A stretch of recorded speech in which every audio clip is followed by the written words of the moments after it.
Hi everyone, my name is Emma, and today I'm going to be sharing with you how to make edible finger paint and a color matching activity you can do with your older infant. To make the edible finger paint, all you'll need is cornstarch, water, food coloring, and a pan to cook it in. Start by adding a quarter of a cup of cornstarch into a pan. Next, add a cup of water. Feel free to double this recipe if you want to make more paint. Once both of your ingredients have been added to the pan, turn the stove on to a medium to high heat. As our pan heats up, whisk the ingredients together to make sure they are combined well. As our pan comes to a boil, continue to stir the ingredients until they become a texture like the one shown in the video. Once your mixture is thickened, turn off the stove and remove it from heat. Let it sit for a few minutes before adding your dye.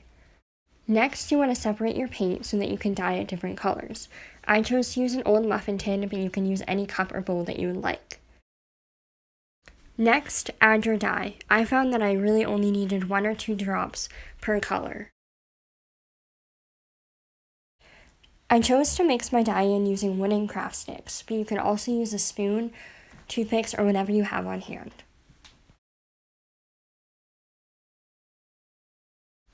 You can make the paint any color that you would like, but I chose red, blue, green, and purple. Once your paint has cooled enough to a safe temperature for your infant, let them paint with it on paper or a washable surface. I noticed that this paint gelatinizes quickly when it is cool, so this may be a one-time activity. This next activity is a more advanced project that is suitable for infants who are beginning to practice recognizing and matching colors.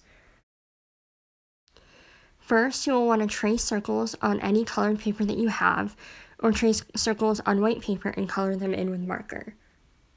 Cut them out, and then glue them onto a regular white piece of paper.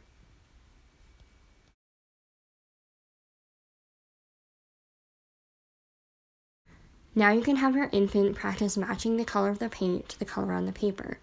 Let them be creative with this, and use this as a sensory activity as well. Lastly, remember that it's okay for kids to get messy.